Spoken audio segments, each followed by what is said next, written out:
Hello, it's another week and it's another midweek message. We're continuing in Genesis, just going over nature and looking at creation.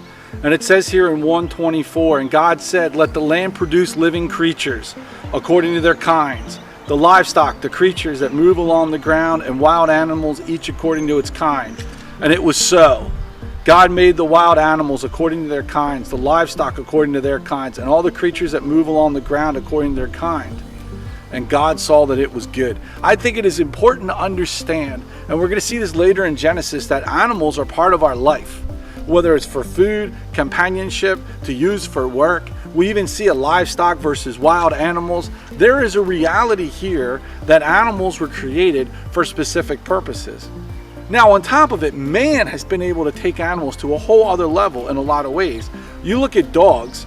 A dog was a dog. There's so many different dog breeds now because humans, with our creativity, have been able to breed dogs to work for us in certain fashions or to look certain ways. We see this all the time. We see the ability as humans to utilize animals in so many different ways. And I think that is the beauty of seeing this concept of creatures. Now, creatures, animals, they're here on this earth for food, for work, and for relationships. Also, to manage the earth, right? You have predators that are able to take care of other types of creatures and eat them so that the population doesn't get crazy. We see this whole concept of food chains all throughout the ecosystem. Animals were designed by God to create certain balances in the earth. We also see the ability of animals to just be amazing companions. I know that my dogs are phenomenal creatures to cuddle with, to hang out with. They look out for my children. They bark when there's times of trouble. They also let you know that you're wanted and needed. They also can be a little pesky too at times. Fish, another beautiful creature. Now I know we talked about fish before, but they're still an animal. I know they're a little different, but I just think about my fish in my house as my pets as well. I think it's important to also recognize that there are some animals that are just going to be wild. They're not made to be tamed by man. They're not made to live that way. I think about a bobcat or a mountain lion. This is not something that you should have in your house. In my opinion, it's a wild animal, and we see scripture label livestock versus the wild animals. The other fact is some animals are just good to eat. I know it's kind of hard to think about sometimes because some of them are so cute and cuddly, but dear Lord, I love bacon. That's just the reality, the fact of the matter.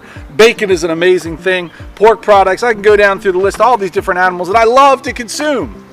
But we still have to remember when it's all said and done that the animals are here for us to engage with. They have purpose, they have meaning. We also need to care for the ecosystem. We need to look at this concept of creation and focus on it a little more sometimes. I think in reality we don't talk about creation enough, and we don't talk about animal care enough in the church. I think it's important for us to realize that there are ways to deal with animals that are healthy and safe and loving. But there's also a fact too that animals are in the wild and they need to be hunted. They need to be domesticated for certain factors and certain reasons. And it's animals down through the ages that have helped us do work within our farms and so forth. So think about animals in your own life. How have they played an important part to you? How have animals been an important role to who you are and how you operate? Again, God took time out of making the earth to make sure that animals existed in all different sorts of fashions.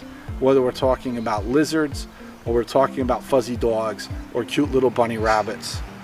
Animals roam throughout. And our lands are made specifically to handle those types of animals. So as we care for our lands, as we care for nature around us, it is also going to be able to take care of the things that God has given us that we can enjoy, whether it's animals for work, relationships, or for food. I hope that this helps you think about creation more. I hope you get outside even more. I'd love to hear your outdoor experiences that you're having. How are you getting out? Because I know this past weekend, oh my goodness, it was so much rain, but I was still outside enjoying nature in some fashion. So I hope you have a great rest of your week. Don't forget to keep catching us on Sundays as we're going through Mark right now. Some great stuff coming there. And God bless and have an awesome rest of your week.